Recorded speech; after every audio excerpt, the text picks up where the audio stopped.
The piece of art that I chose from the Renaissance area to talk about was Birth of Venus by Sandro Botticelli. When I first glanced at this painting, it seemed very formal to me.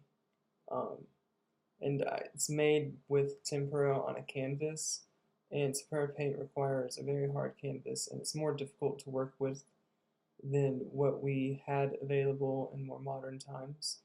And when it was completed in 1480, I'm sure the supplies that they had weren't the best to work with, but I think the artist did a very good job doing what they did with this painting with what they had to work with because it's a beautiful painting.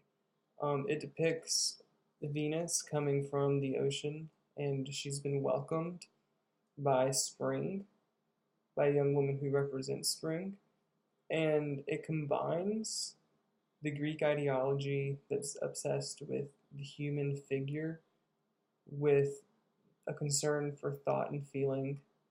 Um, because everybody in this picture, I wouldn't say that like their faces express happiness, but when you look at it, it gives a feeling of positivity, and you can tell that it's depicting something that's good.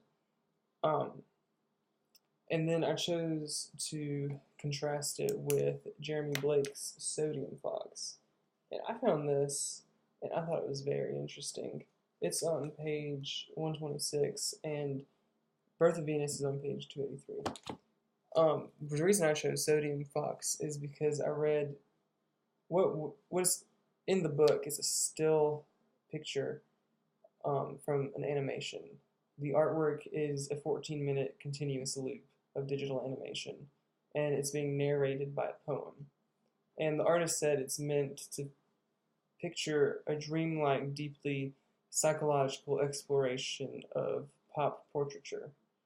Um, I thought it was very interesting how today, well, with a more modern piece, it was in 2005, there was a lot more technology available for the artist to use.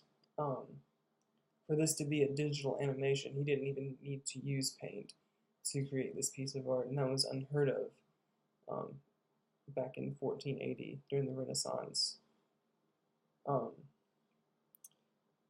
I thought it was very interesting because you can create art without paint, but to create a painting like Sodium Fox, it creates a moving painting with a digital animation.